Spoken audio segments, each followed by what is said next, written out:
In today's video, you'll learn something that can really help you. So like it and subscribe so you don't miss the next ones. Let's get started. Most people will spend their entire lives trading time for money and will never understand why. At the end of the month, nothing is left. It's not a lack of effort. It's not bad luck. It's a silent pattern that repeats every month, and that almost no one notices until it's too late. Think about this. You wake up early, work hard, receive your paycheck, and within days, the money disappears. The bills arrive. The credit card shows up. A purchase here, a delivery there, a subscription you don't even remember having. And in the end, the balance in your account says everything you don't want to hear. This is not an income problem. It's a habit problem. And the most disturbing fact about this behavior is that it affects people across all income levels. Someone who earns $1,500 per month spends $1,500. Someone who earns $10,000 spends $10,000. The pattern changes in size, but the logic is the same, and it is destroying the financial future of millions of people who believe they only need to earn more to solve the problem. But here's what no advertisement will tell you. Earning more without changing behavior only increases the size of the hole. The best-selling personal finance books in the world start from exactly this point. Not income, but habit. And the most powerful habit, the one that separates those who accumulate wealth from those who live under constant financial pressure, is not investing in the stock market, and it is not cutting expenses in a radical way. It is saving money consistently. It sounds simple, and in theory, it is. The problem is that almost no one does it. Research shows that only about 31% of consumers make financial decisions with real awareness of what they are doing. The other 69% are spending automatically, driven by impulses that advertising has spent decades learning how to trigger. And the most curious thing in this scenario, something few people stop to think about, is that the act of saving has nothing to do with deprivation. The most influential books about money, such as The Psychology of Money, The Richest Man in Babylon, and Secrets of the Millionaire Mind, converge on the same principle. Saving money is, in fact, a way of paying yourself for the work you have already done. It is returning to your future self the value that your present self produced. This completely changes the way you see saving. It's not about suffering now. It's about recognizing that you worked hard, and that part of that effort deserves to stay with you. Not with the shopping mall, not with the bank, not with the credit card company. Throughout this video, you will understand how to apply this reasoning in a practical way, using direct techniques taken from the most respected books on financial behavior. Techniques that do not require you to earn more than you earn now, and that work precisely because they are simple enough for anyone to start today. But before getting into the strategies, it is necessary to understand the real reason why most people never manage to save money, even when they try. Because the answer is not where most people look. If you are enjoying what you have seen so far, subscribe to the channel, like the video, and leave in the comments what you think. And tell us which city or country you're watching from. This helps the channel grow a lot and continue bringing content like this. The problem is not that people don't want to save money. The problem is that they never learn to see money through its real cost. And that blindness has an extremely high price. There is a simple exercise, almost uncomfortable, that completely changes anyone's relationship with consumption. Take your monthly salary and divide it by the number of hours you work in a month. The result is the real value of 1 hour of your time. Now, before any purchase, you convert the price of that product into hours worked. A $250 shirt for someone who earns $2,000 per month represents about 22 hours of work. Almost 3 entire days of your life deliver in exchange for a piece of clothing bought on impulse. This calculation is not about guilt. It is about awareness. Because when you start seeing the price of things in life hours and not in numbers on a screen, the decision to buy changes in nature. What used to be automatic begins to carry weight. And that is exactly where behavior starts to transform. The first practical step for someone who has never saved money in their life is simple. Start with any amount. There is no ideal minimum amount. What matters at this stage is not the number. It is the creation of the habit. And a habit only settles in when there is repeated action, even if it is small.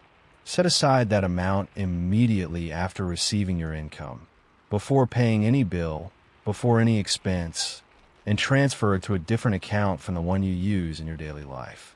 Out of sight, out of impulsive reach. This gesture, seemingly insignificant, is the foundation of everything. Finance books that have spent decades on bestseller lists do not teach miraculous strategies. They teach this principle. You need to become the first creditor of your own salary. Everyone pays rent, the credit card, the supermarket, but almost no one pays themselves first. Now comes the second behavior that sabotages most people before they even begin: extremism. There is a very common belief that saving means cutting everything out, going through deprivation, living in an austere way until you build a decent reserve. This view is not only false, it is counterproductive.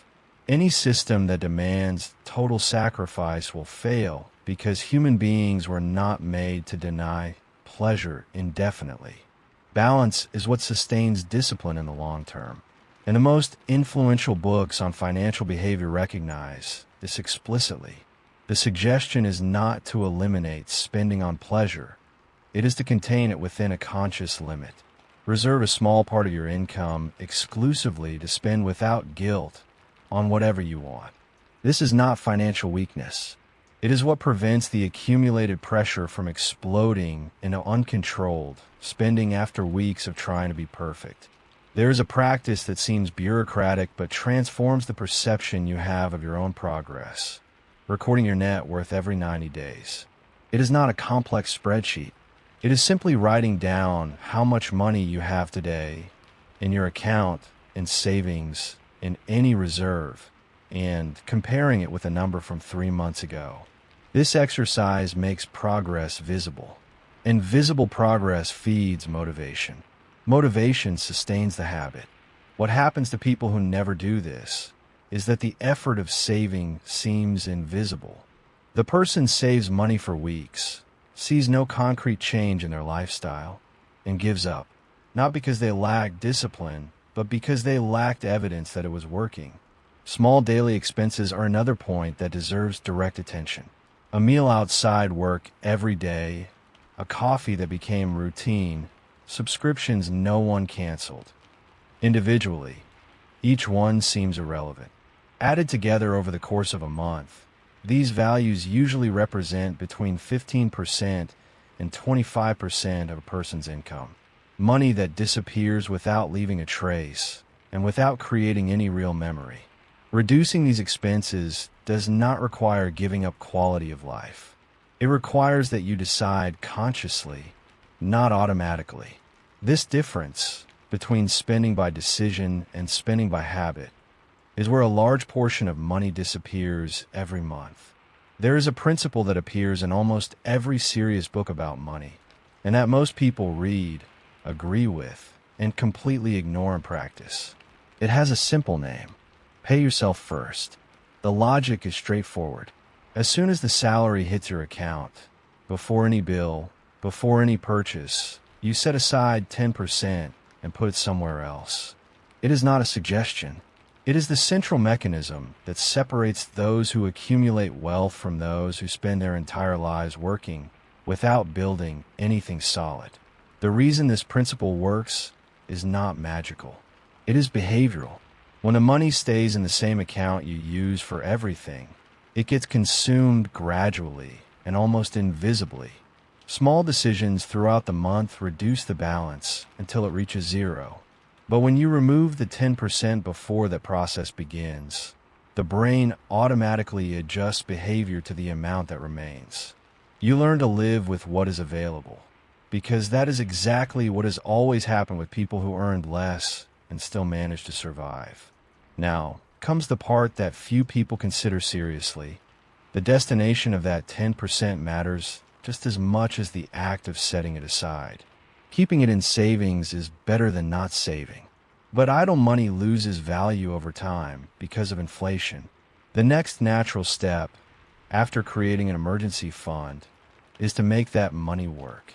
Not in high-risk investments that promise fast returns, but in simple, accessible assets that yield above inflation consistently. This is the point where financial education stops being theory and starts changing someone's life trajectory. Because there is a huge difference between the person who saves $200 per month and leaves it sitting still, and the person who saves $200 per month and puts that amount to grow. In 10 years, the impact is completely different, not because of the amount, but because of the behavior of not wasting what was saved. But there is something that happens before that, something that no one mentions with a necessary clarity. The moment a person realizes they are saving money is at the same time the most motivating and the most dangerous moment of the entire financial journey. Motivating because progress begins to appear. Dangerous because that is exactly when the temptation to reward yourself with a big purchase emerges with full force. It is the twist that destroys months of effort in a single impulsive decision. The person finally accumulates a reserve, feels they deserve something, and spends a large part of what they saved on something they had not planned. Then they need to start again from zero, and this time with less energy than they had in the first attempt. The solution to this has already been mentioned before, but now it makes even more sense to revisit it. Also reserve 10% of your salary exclusively for free spending, without guilt, without justification. This is not a contradiction. It is the relief valve that prevents the entire system from exploding. When you know you have a portion reserved for pleasure, the pressure to reward yourself with the saved money decreases drastically. The most consistent books about financial behavior do not preach total austerity. They preach structure. And structure means that each part of your income has a defined function before you receive it. Not after. Before. Because after, emotions are already in control. Reaching this level of organization does not require complex spreadsheets, sophisticated apps, or advanced knowledge of finance. It requires a decision made once, followed by an automatic action repeated every month. The habit replaces willpower, and that is what makes the system sustainable in the long term. What no one tells you about saving money is that the greatest difficulty is not financial. It is psychological. It is resisting the pressure of the present to protect the future that you still cannot see clearly. And it is precisely there, at that point of tension between what you want now and what you need to build, that most people stop. Not because of a lack of information, because of the lack of a system that works even when motivation is not present. And it is exactly that system that the next steps will reveal. Saving money solves half of the problem. The other half has a name that people avoid facing directly: income. There is a real limitation in any saving strategy. You can only cut expenses to a certain point before you start compromising your quality of life. And when income is low, the 10% saved every month takes a long time to turn into something that changes reality in a concrete way. That is why the most complete books on personal finance do not stop at saving. They move to the other side of the equation.